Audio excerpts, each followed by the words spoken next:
All right, thanks so much, guys. Yeah, Aduro Clean joining us today to talk a little bit about the ESG space and the clean energy space, in the sense that we're taking plastics and transforming them into renewable oils and renewable fuels, along with products in this space. Ofer Vicus is the director and CEO of the company and joins us today to tell us a little bit more about the company. It's great to have you, Ofer. Let's jump right into things here. Tell us where this concept came from, because it's an interesting space right now, getting a lot of attention. Tell us about Aduro Clean. Oh, we've been conceiving. Thank you for having me. Hello. We've been conceiving. We conceived about 10 years ago in 2011, and we've been under the radar working on this technology for ever since. Recently got public. We felt it's about time to show the audience what is it that we're doing. I mean, they deserve to know that there is other alternative to combat plastic waste. We feel definitely as part of this force that can add more value when you're talking about combating waste plastic all around us. I mean, the current solutions that you can see are somewhat limited, and I think we're breaking this circular in a very interesting way. Yeah, so a service that is greatly needed. I mean, everyone's seen, the pictures of the oceans with the floating plastic is terrible, obviously, and needs to be corrected. Let's talk about the process here. So plastic upcycling, tell us exactly what that means and what the company is working towards and the benefits that we can see from this.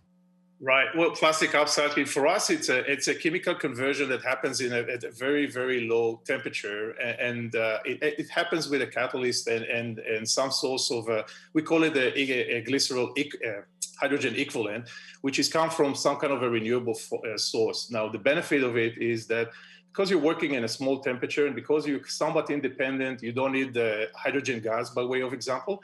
What happened is that there is benefit in the technology that enable you to operate in a small scale operation, and that gives you a lot of flexibility. Actually, it gives you some kind of a way to reimagine again how would you like to combat this. By way of example, you just maybe you could put a smaller operation unit closer to the waste resources, so now you don't need to transport it. You sometimes can create more value for the locals that are working around it in many ways. And if you want to enter into a circular or a large centralized location, then you're talking about a very efficient system that can step up and process anything from a single stream, and within time, we're very early, up to a complex mixture of plastics. So the second of three verticals that the company works on is going to focus on bitumen and renewables. Tell us exactly what we're referring to here, first off, and how is this different from what the company is doing with the plastic? It's actually platform technology, and so it's almost the same, believe it or not. We see things through the chemistry, and there's a lot of similarities. In fact, when we're operating on bitumen, this is where we started, there are lessons learned towards the renewable, and when we're operating on the renewable, there are lessons learned towards the bitumen. And I'll give an example. We use the metals in the bitumen as the catalyst, which considered to be a very a source of creating or hurting the value of the bitumen. But then we only have to add some kind of a bio-based material to create this chemistry that we want, and by that we are improving not just the value of this unconventional crude that is unfortunately in today's market, it's growing because of all kind of reasons. Energy in the world, demand for energy in the world is increasing, and there is increase in the usage of unconventional crude. But we're also saving money to the producer that has to spend a lot of money on the blending side, and that gives him maybe a greener operation that increase the value of the crude, saves a little bit of the operation, and give him flexibility when he's working in this vast market, because the big guys has alternative and the smaller guys has less alternative. We represent, we want of course to work with the bigger guys, but we also represent an opportunity for the smaller guys in this field to make a greener process. So the company has 7 patents currently for water-based technologies in this space.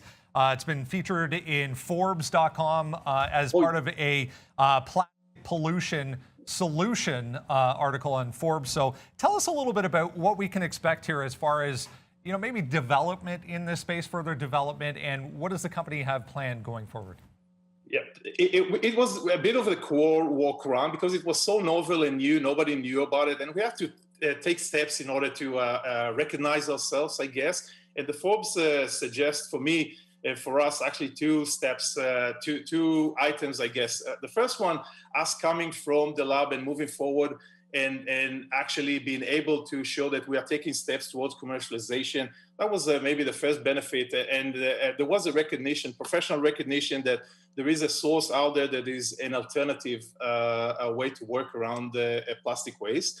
The second was more related to the ESG activity. So if we could imagine an operation that currently all the plastic waste end up in the waste in the landfill, and if we are small and tiny and nimble and have some flexibility, how about avoiding this waste of getting into the live stream? Because we can do now, we see opportunities to work with a B2B organization where we're just collecting the plastic straight from a customer and just treating it before it even end up in the waste stream. And that's a different business model. So that type of flexibility is now translated into some kind of a pilots that we are looking forward to in commission over the next few years, and that's what the public is going to see from us. It's a fascinating topic, and I think one that a lot of people may need to educate themselves on further going forward. AduroCleanTech.com, guys, for more information on the work that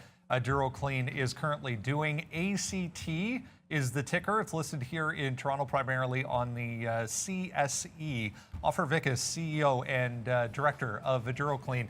A fascinating topic. Thanks for doing this today. We appreciate your time. Thank you for having me. Have a great day. There we go, guys. Aduro Clean Technologies.